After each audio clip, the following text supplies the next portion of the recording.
for joining us for this Action News Now special presentation, The Carr Fire, Chaos, Courage, and Community. For the next hour, we are taking a look back at the Carr Fire's most active, most intense days when the flames exploded seemingly in every direction, ultimately even crossing the Sacramento River and into the city of Redding. The word chaos truly describes the scene that Thursday night, July 26, as thousands of Shasta County residents fled their homes and rushed to find safety. But amidst that chaos were countless acts of genuine courage, heroism, and kindness. The community truly came together in so many untold ways, proving the inherent goodness in people is alive and well.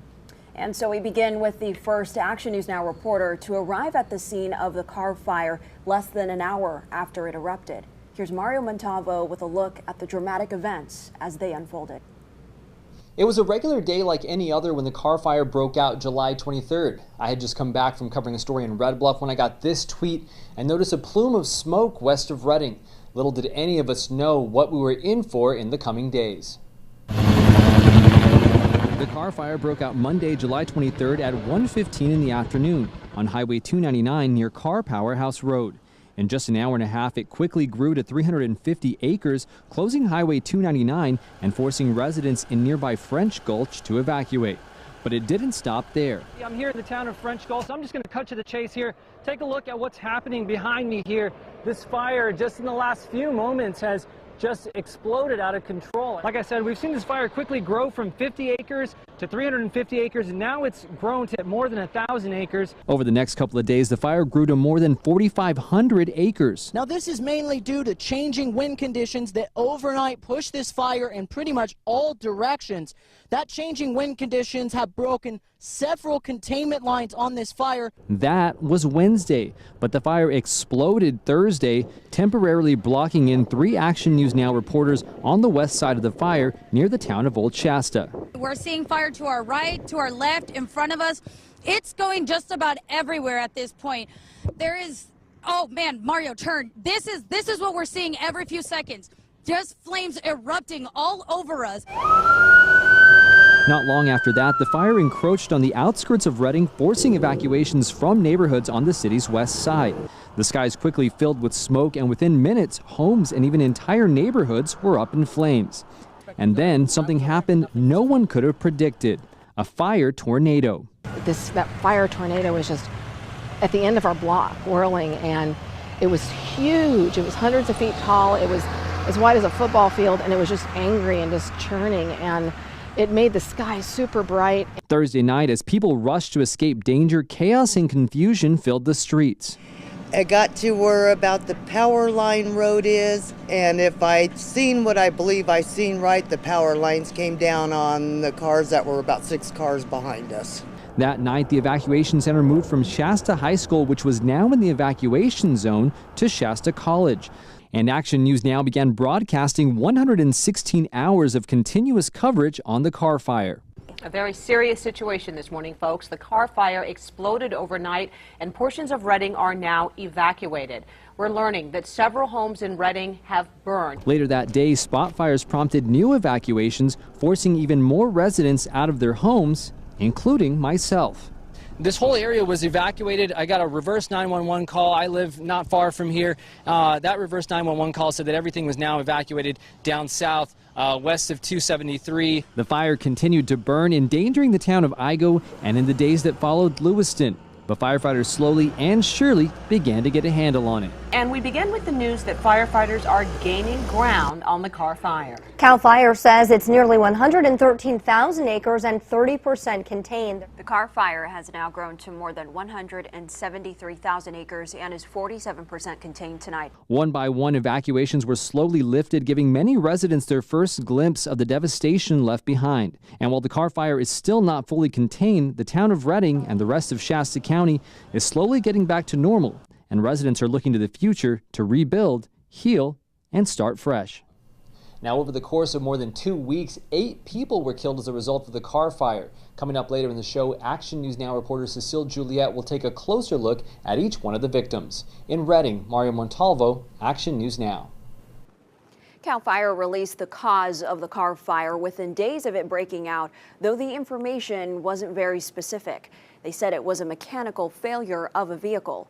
Several media outlets received word that it was from a flat tire. Action News Now spoke with a woman who says she witnessed the entire thing. We saw the trailer that the tire blow up, and when he hit the pavement, that start the spark in the side and hit the tree, and then within a minute that go to the other road. It's just so fast.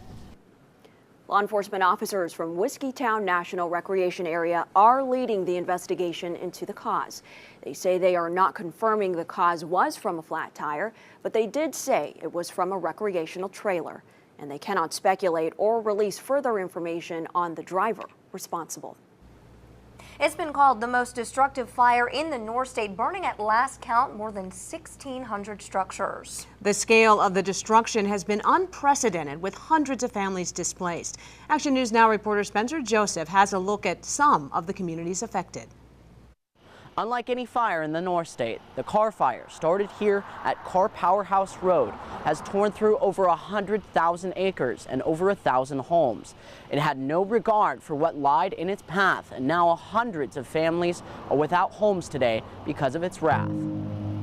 But this fire didn't start out as aggressive as it became, especially when it came to the first area that was evacuated just a few miles north in French Gulch. The damage to the town was light thanks to an aggressive firefight. So as you come into the town of French Gulch, it is very impressive the amount of structures that were saved. Certainly the protection of life and property are the number one and number two priorities when you have a fire of this size and magnitude. Standing here on Wednesday evening overlooking Whiskeytown Lake, you could tell that this fire was fast becoming something firefighters weren't expecting. And that's because it jumped its eastern containment line, continuing to burn everything in its path. Overnight, the fire grew larger and more dangerous, and by morning, the Carr fire was burning through the town of Old Shasta. The areas surrounding Old Shasta were hit particularly hard. And even though the downtown historic buildings are mostly still standing, with communities like the ones behind me gone, residents are now picking up the pieces. North of Old Shasta is the area of Keswick proper, one of the worst hit areas, with no buildings left standing for miles, including the local fire station. Keswick resident Robert Tierney didn't believe the fire could get to him, but quickly realized how vicious the flames were moving towards his home. And he said, buddy, it's going to take us out. We're going to lose everything. And I thought, no way, you're a pessimist. It'll never get here. And yeah. And so I split, and by that time the next day, it was all over. The front lines of the fire moved quickly towards the city of Reading, scorching homes in the Sunset West subdivision, as well as the Marion Lake subdivision. The firefight changed drastically early Thursday evening when the fire jumped the Sacramento River and headed towards the Lake Reading subdivision. This is where I reported from the following morning, finding some residents returning to find their homes destroyed. Oh, I'm just devastated. All of our stuff is gone. Everything. A lot of emotions. I grew up in this house. So it's hard to see. Moving north up Quartz Hill Road, the fire leveled several homes throughout various subdivisions in the area, leaving hundreds of residents to return home to find their belongings turned to ashes. We were all pretty awestruck at how fast it moved and how aggressive it was. It's surreal. It's completely surreal. It's like it's real. All I want to do is bring my kids home, and I can't. We haven't got a home. The fire continued south, moving towards Centerville and then on to Igo. The town sustained only light damage, but unfortunately surrounding streets, some homes were destroyed. Through it all, the town of Reading and Shasta County as a whole has remained strong, showing their support for the community and firefighters that protected it. Even though the dust is still settling, homeowners are beginning to sift through the ashes and plan to rebuild. We'll be okay. Yeah. Even though sometimes we don't feel like we're going to be, we'll be okay. Proving this community will rise from the ashes, and that even though we are burned, we will never be burned out. In Reading, Spencer Joseph, Action News Now. Well, with thousands of firefighters on the front lines and tens of thousands of people forbidden from returning home after escaping from walls of flames, police played a vital role in securing everyone's safety. Action News Now reporter Haley Watts covered the Carr fire as it unfolded. She brings us that part of the story. In the early morning hours when most people were trying to get some much needed rest, I had the opportunity to see police from across the state keeping the most vulnerable communities under close watch. I've seen with my own eyes going through these areas. Yeah, I know that there's been some destroyed homes, and it's tragic just to see the loss that this fire's caused already. This is Reading CHP Sergeant Tim Hinkson. It's 1 in the morning, and he's gotten very little rest since the Carr fire made a deadly and destructive run through his usual stomping grounds. First, the job was simple: get people out and do it fast. When I was helping with evacuations on the Sun River Estates area off of Buenaventura at 299, that was the exact case. The flames were coming up the sides of the canyon there. We're knocking on doors, and we had to leave. The fire was so close. CAL FIRE's actively fighting that fire, and we had to pull out because we have to keep our safety in mind too. And the last thing we want is to cause a response because of a downed officer. Even as the flames moved through communities and eventually away from the city of Reading, it would be a long time before people could return home. There's no one at these homes, and there are always reports of people trying to break in or burglarize into these homes. So one of our primary missions tonight is to do that, is to try and prevent that and to prevent people from gaining access to those areas. With 38,000 people ordered to evacuate, Hinkson had a lot on his plate, but he also had a lot of help. We have well over 100 officers that are up here trying to help get this fire under control, giving CAL FIRE the room they have to work, helping with evacuations, and trying to get people to safety. Also, across the North State, local police officers, sheriff's deputies, all hustled to lend a hand. It's just absolutely amazing at how much devastation has occurred in those neighborhoods. The fire has no discrimination on how it burns. In fact, Chico police caught one looter and turned him over to the Shasta County Sheriff's Office. For me, catching someone looting in an area that's been evacuated due to this kind of devastation, it's satisfying when we catch those people, because you know what? That's the lowest of the low right there. Alongside Commander Aldridge, the Chico Police Department dedicated nearly 12,000 hours assisting in evacuation and patrol. Oroville police sent half a dozen officers to aid in the effort as well, and that's just naming a few. It is emotionally and physically draining. It's one of the things that we just push through. A lot of people that become law enforcement or go into the firefighting career field want to help people, and so I think that's the drive, is that these officers, they try to get as much sleep as they can or that they need, and then they wake up saying, hey, okay, I'm ready to go, and I have some effort to give and some difference to make and someone to help. Many of these officers are still out there, and while there could be some state reimbursement down the road, most consider it to be an unquestionable duty to be of service. Haley Watts, Action News Now. Still to come, amidst the widespread devastation of the Carr fire, sits a North State treasure, Whiskeytown. The damage is devastating. So what happens now? We'll take a look. But first, reporters from around the country descended on Shasta County to cover the Carr fire. Here's a look now at the stories and images of the dramatic events projected to the entire nation. What firefighters are facing right now: incredibly hot temperatures, steep terrain, and this heavy wind. Right now, going block by block, firefighters are losing more houses by the hour, and there is very little they can do. These flames jumped from one side of the Sacramento River to the other side. Firefighters are also battling triple-digit heat, which makes it much harder to get these fires under control. To get rid of some of the hot spots that have continued to pop up over the last few days, you attack by air. You might be able to see some of this haze behind me. But the flames were too quick and fierce for others, leveling home after home for several blocks. This firestorm was so powerful that some people lost everything. So many people will come home to nothing but ash. Most of the survivors we've talked with say this is still home and they will rebuild here.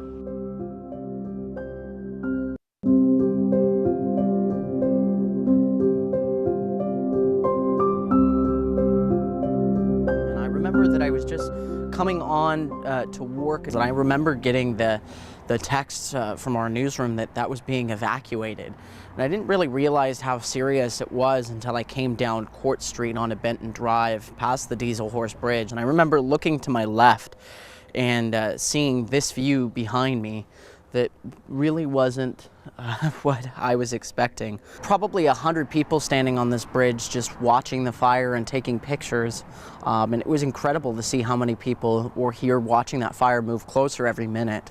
And it just got very real very quick. And I remember doing that live shot at about 8:30 at night, just not knowing what to say and what to do, because at that point, we really weren't sure where this fire wasn't going to go and how far into Reading it was going to move, especially because we didn't realize it was going to be that bad. I don't think anyone did at that point.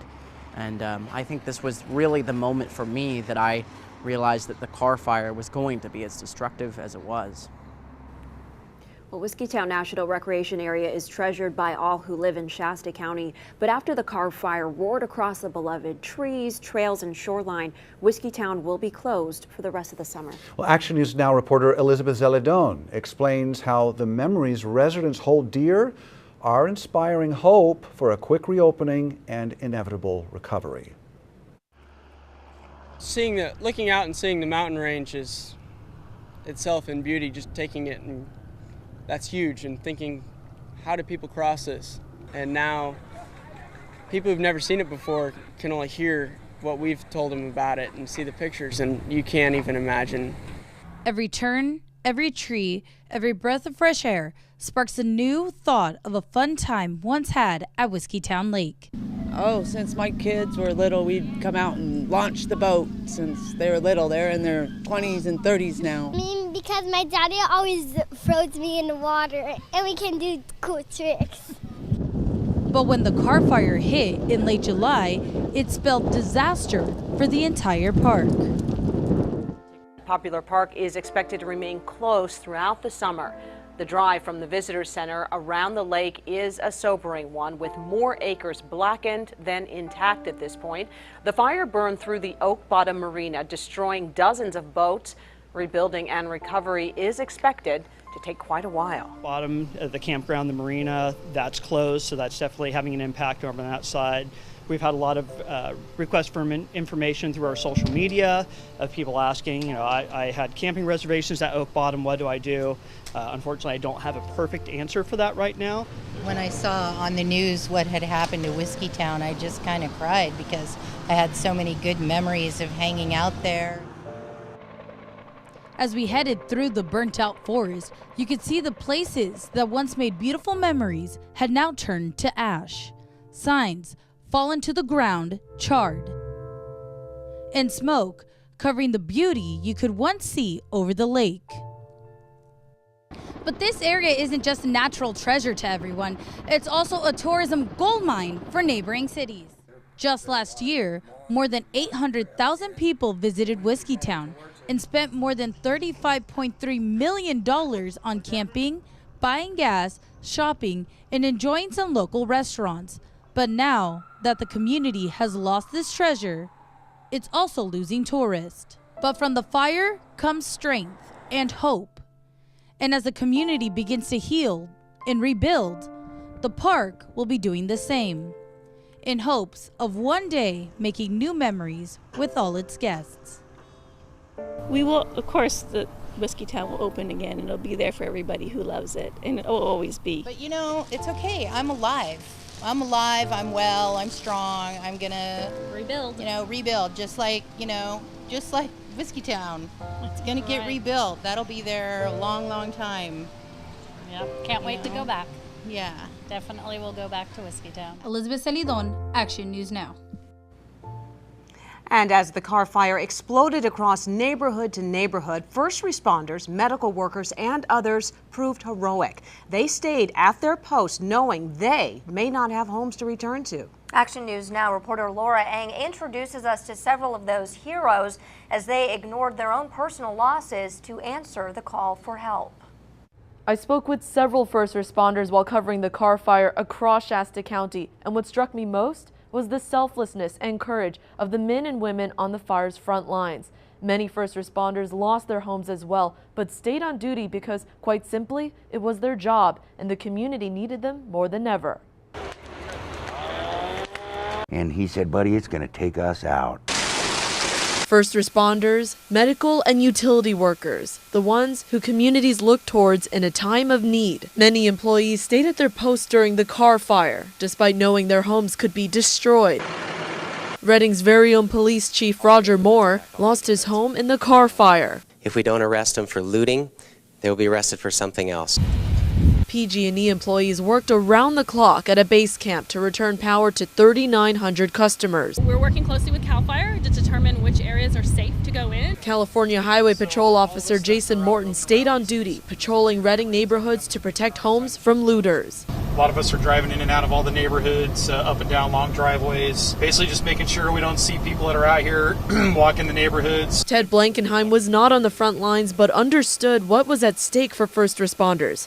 He's a former Old Shasta fire chief who also lost his home in the Carr fire, but Blankenheim said he's not focusing on his personal loss. I'm feeling lucky, very lucky, and I'm feeling sorrow for the lives lost, and I'm feeling hope for the first responders out there. Dr. Steve Zielinski is a doctor at Shasta Regional Medical Center. He grabbed what belongings he could before the fire burned his home to the ground on July 26th. Zielinski was on duty at the time and couldn't protect his home. It can be replaced, but the memories behind it, it's hard.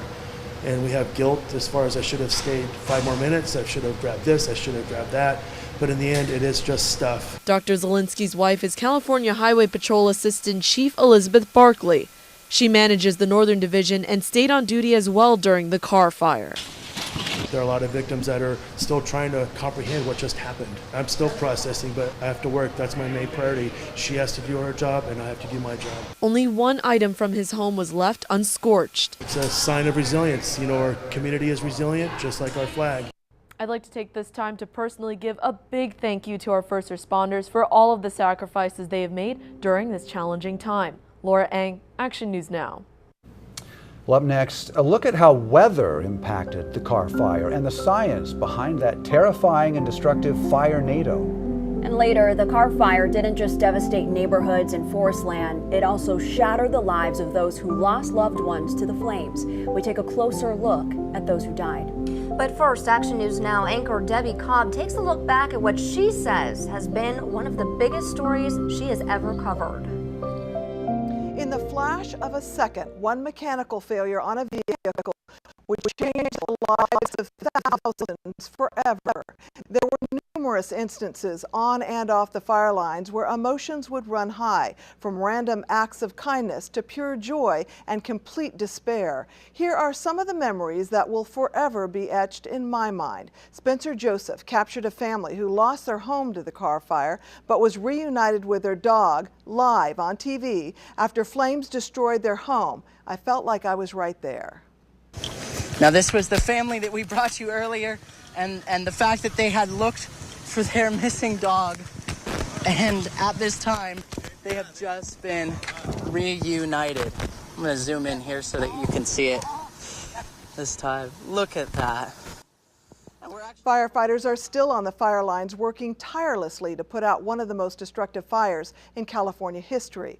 This picture captures a handful of firefighters trying to sleep on the front lawn of a home saved, surrounded by the devastation. This hit close to home for me as my husband is a retired battalion chief for CAL FIRE, and knowing firefighters gave their lives fighting the Carr fire, the picture captures the sheer exhaustion and commitment to staying on the fire line. And there was the frustration I felt to see people preying on the fire victims. Police patrolled trying to catch the looters, thugs in the night, some armed and wearing camouflage clothing trying to take what wasn't theirs, some admitting their guilt as victims grieved their losses from this unexpected tragedy. Officers locally and from afar came in and took swift action patrolling evacuated areas, and the National Guard assisted with that effort. And finally, the gut-wrenching grief of a man, a father, a grandfather who lost everything. Ed Bledsoe lost his wife and their two great grandchildren. He tried to rescue them but was kept away by flames. I was only going about 15 minutes when my wife called me and said, "You got to get here, the fire's coming up the hill." We can never understand that grief unless you've been through it, but we all felt his pain, and it was difficult as an anchor to come back on camera searching for the right words. We are so sorry. This was a story like none other for me. My thoughts go out to those who lost loved ones and parents who had to explain to their children their homes were burned. But North Staters are resilient. We will come back from this. You are in our thoughts, and we will be there every step of the way.